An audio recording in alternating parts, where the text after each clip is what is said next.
ici Donetchi. Aujourd'hui on se retrouve pour le D-News numéro 6. Aujourd'hui on va parler de Motorola, de Lenovo et de l'iOS. Donc on commence par Motorola et Lenovo, car ça y est, c'est officiel.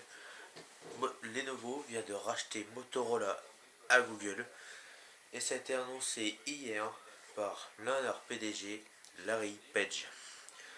Nous nous interrogeons depuis des mois sur qui est le gagnant, Lenovo, Motorola ou Google. Donc on va vite fait vous donner une réponse. C'est que Lenovo a racheté pour 2,91 milliards de dollars, soit 2,1 milliards d'euros. C'est la somme qu'a dépensé Lenovo.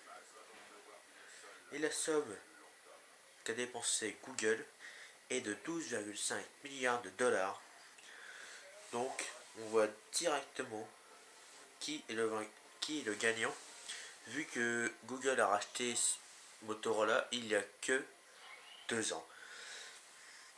Donc c'est fait court. Donc bien entendu, cette précédente acquisition avait eu lieu dans un contexte précis. Google était fait entre deux fers. Celui entre ses partenaires HTC et Samsung, et ceux de son concurrent, Apple et Microsoft entre autres. Cette acquisition a permis à Google de rajouter 10 000 brevets dans son portefeuille et ainsi calmer les ardeurs de ses ennemis.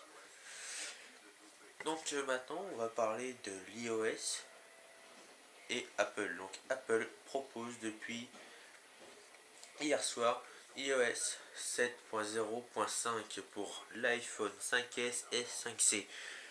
Donc cette version est minime en termes de changement, notamment pour les personnes ne résidant pas en Chine.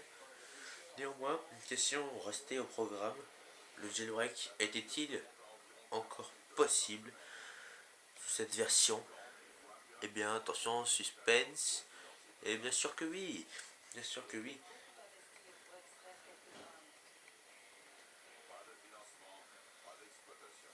Donc oui, le jailbreak est possible, même après ce correctif d'Apple.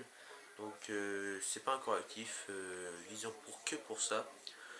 Et donc Apple ne bloque pas le jailbreak, pas sur cette version, mais certainement sur la prochaine.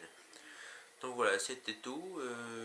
Visitez notre site web www.theditches.webs.com. Abonnez-vous à la chaîne YouTube. Vous pouvez me suivre sur Twitter avec @franglionel. Et n'oubliez pas de répondre à notre petit sondage qui se trouve dans la description. Merci, au revoir.